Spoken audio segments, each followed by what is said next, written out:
Pour yo matin au bêti déjà tenue militaire, bah mon déjà béret vert. Il y a un moment le long un système à béret noir pour déjà tenir baranger. Nga le long a défendre la musique congolaise et je défends mon pays. Na défendre mboka na ngana bitumbate, na défendre ngona discours. En tout cas ngana za relation bien na batu nyonso. So ika mutu albi ke sam na linga kete se mutu na nchor. Mais na ipso vérité. Tout tanga suba komba batu te pa komba monsieur memela ba problème. On respecte tout le monde. Nous sommes des citoyens congolais et nous sommes des artistes congolais. Je respecte tout le monde. Nana relation à Mutumoko, il y a bien. Le quartier latin, ils ont évolué qui tourne d'après eux. Na oui, bandengeni maman ngala lo bamangamba batute. Biso to ba kimbangi se ba pekisa biso ko ba magambo yo yebite. Te na linga eloko yemo kutu jiba lo bien bolinga ngo na olobate. Oh. Bi bolinga ngo ngape. Omoninga banana banandule nazwaka ba idéologie batute. Ango na yo kina mikili ememinga inzoto mobima susi. Pongie kimanga mamae. Nzoto e komelanga monene. Pona yona nzoto kondanga. Sikota nzoto koma monene.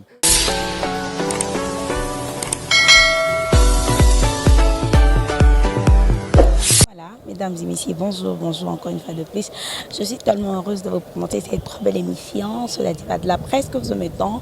Je tiens à vous dire bonjour parce que vous êtes plus nombreux devant vos téléphones, vos postes téléviseurs en 30 mesures. Je dis un grand bonjour à celui qu'on appelle Tutu Kadiata, mon boss, pourquoi pas Aya Willy Mouchen et le code mondial. Je dis un grand merci à José Nondo, un grand bonjour à José Nondo, Mille Esprits, pourquoi pas à Yaya Willy Mouchen, le code mondial, et Jean-Yves Delange, je ne peux pas t'oublier.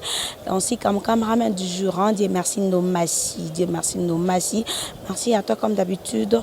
Je vous demande de vous inviter du jour. Aujourd'hui, je suis avec l'un de mes invités. Il s'agit donc de Sam Chitou. On va développer de tout sauf de rien. Tobeta parcours naïe, Tobeta Masole album na Eyoma, pourquoi pas, et Tobeta suivi Masole musicien sous évolution à nous les na Congo comment ça évolue, donc Tobeta loko aïe à Outipoto, donc on en profite tout sur l'ango à Kidja. J'ai dit bonjour Sam Chitou. Bonjour. Santé ça va? Ouais, santé ça va, hein, par la grâce de Dieu, et puis Narit Makin Talara Koto Biot. Koto de liara bio. Vraiment. Nous avons des forts na konda pour na moni, pas ma tembele koti trona ba ngai ngai na ba légumes donc. Ça va, sinon ça va, on est dans le bon. Ça c'est bien. Sam Chitou, bete abisono masolo ya Eyoma. Oh Eyoma tout d'abord. Nabanina ko loba un grand merci. Na Jibem Piana souverain Binadam. Papa chéri, moto pamba, moto moko bien par rapport à son assistance, c'est-à-dire Nenge a participé à la promotion. À l'Obéliango, vraiment un grand merci, ça me va droit au cœur. Un grand merci Namboshili Passa, Jordan Koussamabele Ankolo, Tutu Kalouji, Soleil Wanga, c'est-à-dire Bato Natangi, Lekinanga Mazembe, c'est vraiment et excellent, c'est Toubingoi pour tout ce que tu as fait, Gelor Ingila. Pour notre organisation et accueil à Eyoma à Paris. Un grand merci à vous tous. C'est-à-dire beaucoup des amis artistes, ils ont fait des vidéos pour moi, ils ont soutenu l'album. Vraiment, je leur dis un grand merci. En tout cas, Eyoma a été très très bien accueilli na Poto, na Europe, partout. Même en Akin Bato, déjà, Baouti Mikilbaye Nango. Nous avons surpris na Kenaï quelque part, na moni ba Mr. Moba na ba CD, Baouti Oya Mikili. Ça fait un bon moment que tu as album à genre dans la musique à Congo. C'est-à-dire la musique est belle. Bonne musique jouée par de meilleurs. En passant, je salue Guy Kanda, toujours Japon dans le beau comme maman. Trésor Kissi, ça Cédric Sinda, JC Sarko, Nakati à Canada, Patrick Mboboé Mel, Doré Moudjahidine, Faustino Mokonzi Nadala. C'est-à-dire, on a surpris. Mais je me suis dit, merci Nzambé, parce que j'ai eu mon temps, j'ai eu un temps à bosser, malgré des galères, malgré la souffrance, malgré la musique. Mais enfin, l'album, ils ont marché, Bimi, et le fait que ça l'a déjà bien accueilli, oh Chantal Moukadi, oh Nzoto, Beya Elenge Obongo, Mima Yalelo Yasika, Mimi tous romantique. Je vous dis merci à vous tous. Sam Tchitou, pourquoi seulement titre Eyoma? Pourquoi Nino Kosa a été titre Fleur d'amour? Pourquoi Sam Tchitou? Pourquoi Fleur d'amour. Mais Eyoma, mon teke batba opaka. Pour Eyoma, tant qu'on bêtit déjà tenue militaire, batba mon déjà béret vert. Il y a un moment le long un système à béret noir pour déjà tenir baranger. Le long a bêtit béret noir. Kuna na betaki licha bambila. C'est-à-dire avec béret vert. Parce que biso zaba descendant na bikondonosaure to bundi ba guerre trop. To bundi ba 40 à 45, to bundi ba bitumba ba arka guerre. Hein, to bundi ba guerre à 40 jours. Donc ba guerre musu ya dimi to banga ngoli suste yango moni Eyoma. Eyoma et puis c'est un clin d'œil à mon père qui a été un militaire. Yango moni na betaki tenu wana ya ba militaire na fiche. Et pour rendre aussi hommage à tous les militaires qui ont tombé dans le front, Mamadou Ndala pour défendre toujours Mabélé à Congo, parce que le Congo doit rester uni. Et puis message aux Eyoma, pourquoi? Parce que les peuples nabiso bate belé bazo comprendre que intoxication morezo surtout dans les réseaux sociaux, na makambu ya tribalisme. Nous devons être contre ça, parce que nous devons retenir une chose de Mobutu, Tata Bomoko, Ekolo Bomoko, Mama Bomoko. C'est-à-dire Bomoko ne linko lobake. Ozala mungala, mukongo, muswahili, munani, biso nyonso, tozaba congolais. Soki olingi mutute, olingi kozala pour mutuana te, critiquer ce qui est tout à fait légitime et normal. Mais insulte toboy, tozana besoin ya unité na Congo. Donc yango moni Eyoma, soko lingo bimalibana mboko ozo Eyoma. Ah ben oui. Mais ça, contre Rankina Moutouté. Non, biso za ba rancunier ta. Nga lelo na défendre la musique congolaise et je défends mon pays. Na défendre mboka na nga na bitumba te, na défendre ngo na discours. Na discours et loro musouté, na discours. On est là pour le Congo, pour un seul Congo. Biso za ba mobutiste hein. Ah oui, moi je suis un mobutiste et nous on a grandi avec Mobutu et Mobutu nous a éduqués comment? Tata Bomoko, Ekolo Bomoko, il nous a éduqué comment? La politesse. Donc l'impolitesse, c'est ça la place il y a Mobutisme. Même toutes les générations aujourd'hui, Batoubaza va pouvoir, Batoubaza va ministre, ce sont des Mobutistes. On a grandi avec eux. Donc recommandation à Sam Tchitou Ali, nous devons rester vigilants, polis et surtout dénoncer. Sans ça content, il faut dénoncer. Mais pas d'insultes, on ne fait pas de ça. Pour les Congolais. Ça c'est bien. Sam Tchitou, album Eyoma a combien de titres, combien de génériques, combien de rumba? Eyoma a 4 génériques pesara titres. Pour dire combien de génériques. Générique pesara dans la rumba. Mais sauf qu'il y a une rumba dansante. Il y a un générique. Et en d'autres termes, il y a un soukous. Parce que c'est la musique qui bouge, la musique exotique. Non, tu as 14 titres. Et dans un featuring na MG30, Master Voice, je te dis coucou. Dans un featuring na Guigui Fall, dans un featuring na Mila Chante, un chanteur angolais. Dans un featuring na Dolce Parabolique na Erickson Les Zoulous. Et dans 2 chansons, il y a la participation de Modogabaram Boye Bouron Pela. Mais sauf que l'album est joué sincèrement par de meilleurs. Titinal Capone. Parce que dans le cas où la musique, il y a un batteur, il y a un meilleur batteur à Paris. Titinal Capone, Johnny est un bon batteur à Betarana Bamboshi, il passe ça. Et puis, Yemoro Yamukolo, Simolo Katondi, Tokena Bass, Mas Bass, Gino Bass Compressor, Tokena Baguitar, Beniko Zero Faute, Kaema Doka, Mbetengos, Blaise Musika Sika Motonali Baya. Tout court. Avec bienvenue Makanga la paix, na pointe, na beau sanité, président Nabiso, les fondés Moutounangaï, Aimé Bouanga, les fondés du pouvoir, un grand coucou à toi. C'est-à-dire, album na bilingi moko, faut qu'on ait mon roi saigner. Mais promotion na Kinshasa, c'est vraiment. Non, na Kinshasa, promotion, l'album est au Bima le 27 dimanche. Tant que dimanche, oui, sortie officielle, n'importe où déjà tout ça dans le bon. Africa numéro 1, RFI déjà dans le bon. Awa, tant que Zobima le 27, semaine on a tout côté déjà dans la chaîne, tout ça déjà on a 12 chaînes. Donc si vous faites on a 30 chaînes. Mais toi, on a combien de chaînes on a qui? Ah, Yo moko lobi na wana pone yo makaka. Mais yo lobi na ngali kamba promotion. Siko na bano photo ko na train chaîne lobi exagéré. Ata bino moko. Katilo na yo fandela na kinde.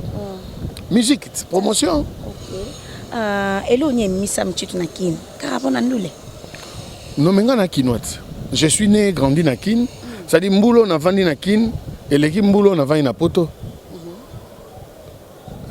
Na mikili ça fait au moins 23 ans dans Zakuna. Mais nazara déjà à cheval boy. Mais si qu'on a bagi pour mon album on a tchepé na motema na nga na tchefwa na kati. Oyo bana mai nyonso partout bazali bazo soutenir. Ba Segembango envoyé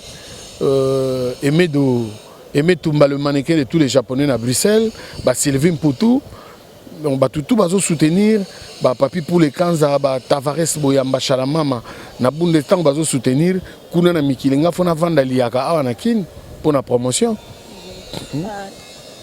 Tout court, Sam Chito Kobete biso moi parcours na quartier latin, comment ça a été? Non, parcours na bien na quartier latin, c'était aussi une grande formation, hein. Un apprentissage et puis formation balamoko. Yango moni le loto défendre ka couleur la musique à Congo. On a Kofi et puis na ancien musicien ya quartier latin. En tout cas, on a une relation bien à Batunyonso. Soy ka muto albi ke sam na lingakete se muto na nchor.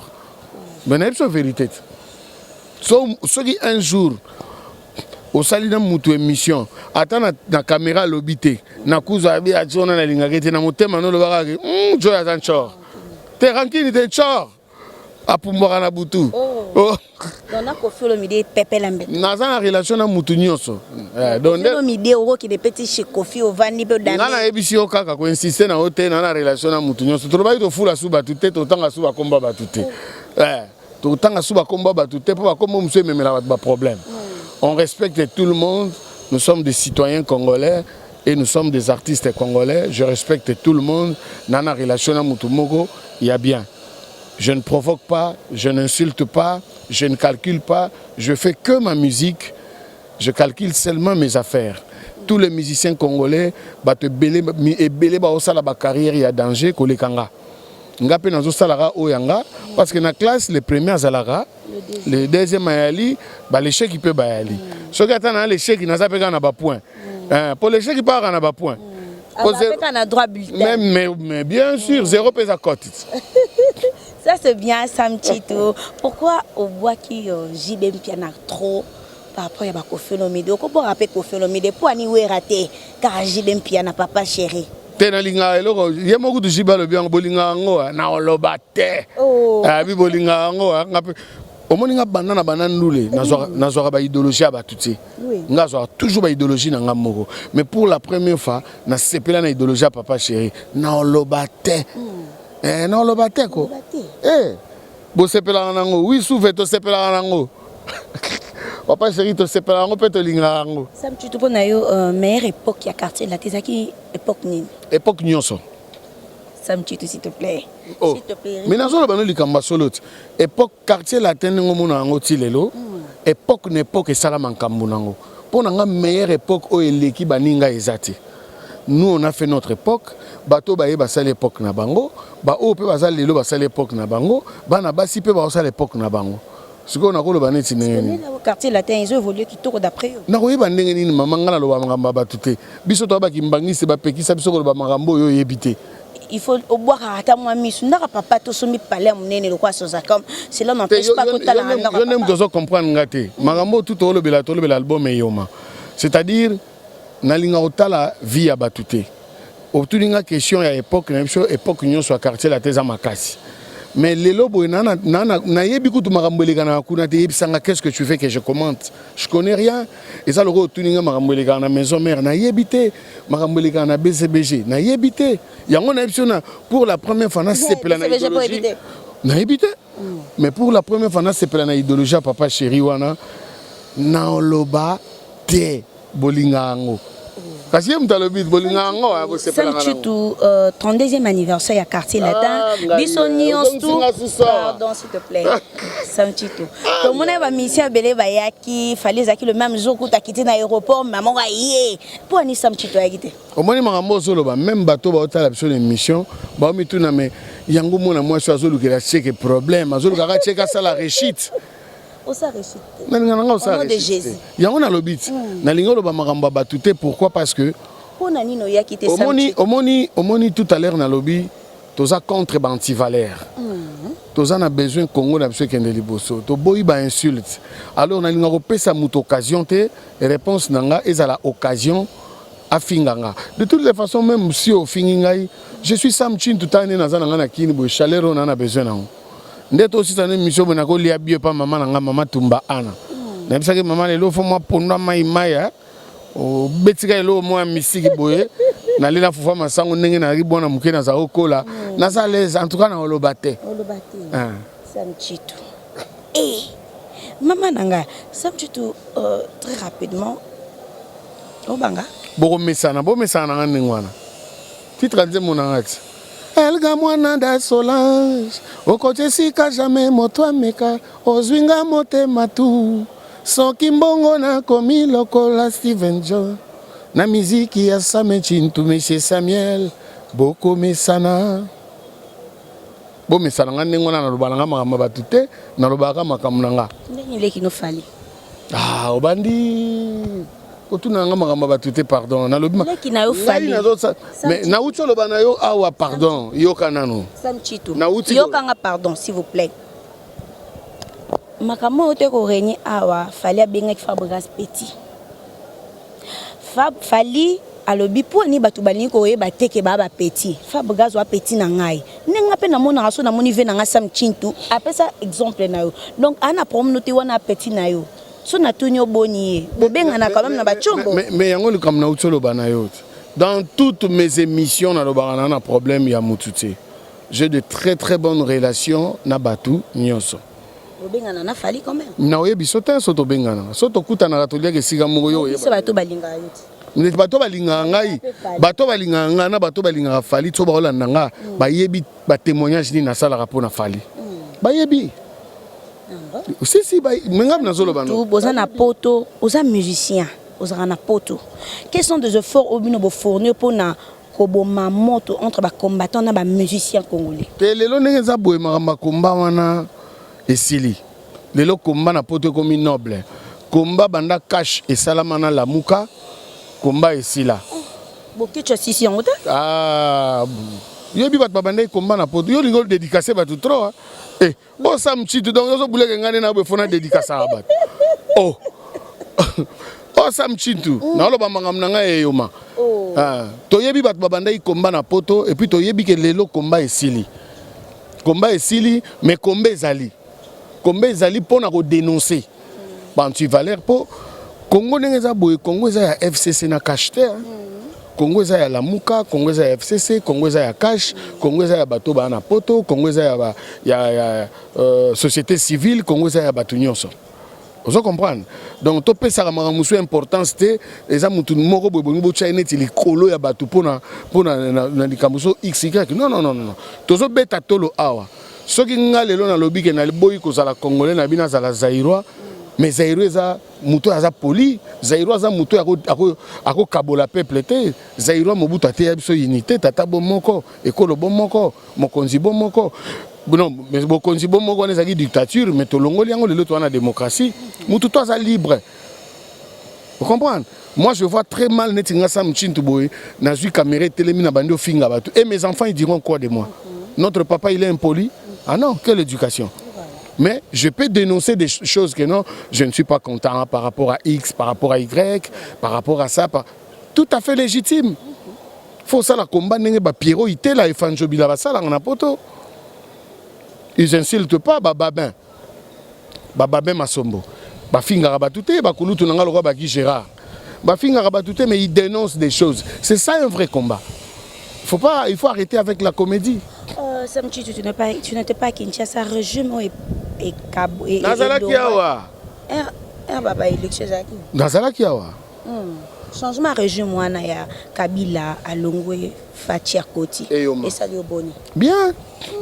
Bien. Congo a toujours dirigé la coalition. Banda époque ba président Kassavou. Ils ont toujours dirigé la coalition. Yango moni kotanga classe za malamu. Kotanga classe za malamu pourquoi oyeba moi histoire ya mboka na yo. Oyeba moi histoire que Congo ezalaka kaka diriger na coalition. Et Mouto a eu réunir tout bakoma esika moko, c'est le maréchal Mobutu. Donc tant que biso za ba to utaki na ba Zaïrois, pour nous on est de la génération Mobutu. Tokoki jamais ko fingi sa génération na biso Mobutu ko zala ba impoli. Non, faut tout laksa ba tout bon moko. Papa Ngwanda zolo bango l'air nyonso. Azo beta c'était l'air nyonso. Attention, attention. Bakoki ko kabola Congo te ndambu. Il y a virus à tribalisme. Et les gens, ils sont toujours dans ça. Vous allez un peu éveiller. Après, en ce qui concerne la politique, la politique, la démocratie, on a ce qu'on a une dictature, Facha comme un dictateur. Non. Un mot fort pour le Congo. Pour le Congo, le peuple d'abord. Congo 1. Un seul Congo. On n'a besoin que d'un seul Congo et d'un seul peuple. Mukongo, Mungala, Muluba, Muswahili, Muyaka, Bissonyoso pour un seul Congo. Pour Marambo, tout, on a lingi Congo, Moutouazan a monopole à l'ingara Congo, koleka batu mususu. Yo kan singa linga Congo koleka. Na linga jamais Congo koleka, Dieu merci. Nous tous nous aimons le Congo. Mais Bissonyo to ana kinit. Toza na kin tolo barape makambu na ba TV au l'équipe au CP lango to lobby toza wat. On parle pourquoi? Pour les soucis du pays. Bonyo soaneze yo album nanga déjà na marché. Fort pour la musique congolaise. Pour la musique congolaise, un mot fort ezande yo mande makambu na minute. Attitude de mon père attitude benan konyo le kino fa bogaz abimisi. Attitude de mon père. Attitude de mon père. Le qui met la peur plus puissante que la guerre na RDC na la musique congolaise. Un mot pour ça. Mais c'est bien tant lobby la paix pour la musique, c'est bien. Tolinga yango wana. Fabrazo sa makamune, Ibrazo sa makamune, Binafila sa makamune, El Mara azo sa makamune, Fera sa makamune, Bila sa makamune. Et yo mande yango nesko moni makambozo lo bisanga, bat ba oza neno ba mambo yoma. Atali wa ezinga na kufile loyo. Soki kako pusani pembeni bembena ngai, nakola muka na fungola lisusu misonga na atala. Botena yo antouf. Yango ne ba pepelu pemba ba ozela. Yango ne bazoka mikolo yot. Nakati. Attends vocal nom que ça na quartier latin. Ah, ngala zolo ba makambo. S'il vous plaît, nazongi so si maté. S'il vous plaît, makanga tailanga na makambo. To retrouver ça mchito to ba na Kapi biata. Bo na pesa bino numéro 0 bo benga bo pekisa eko. Ah ngai. Ça mchito s'il te plaît. Ah. Pardon. On dit qu'on a comme Luca. C'est on a pardon. Qu'est-ce que tu as comme Luca? Luca kasho bisanga pardon. Bien merci azani wana okada. Sango na yoki na mikili ememinga inzoto mobima susi. Pongie kimanga mamae. Nzoto e komelanga monene. Pona wana nzoto kondanga. Sikota nzoto koma monene. E komi monene. Yoka samchutu ndale mbisi ngona ozaki ya batu na era kofia mbisi oye mona mati baka pa Dieu merci ngana ebisaka yo ça c'est bien Dieu Samchutu très rapidement pesa 3 personnes bote plutôt chité ouf 3 personnes baleki mukia na pesika mon boss Koko Ngandu Tubingo excellence de marketing Geloringi la Segembangu envoyé bon Totiki Bino Samchutu na pour sa promotion à Kinshasa. Mais nous avons une promotion. Merci beaucoup. Là, nous étions avec... Comment nous avons promotion? Les lots de net journée, les lots 4 émissions. 4 émissions. En tout cas, il y a ma chroniqueur congolais, nous sommes tous les Bélana, comme Nathan et Yoma, franchement. 4 émissions dans la journée, il y a TV, Internet, nous sommes aussi dans nos bouts. Merci beaucoup. Bon, là, nous étions avec Sam Chitou.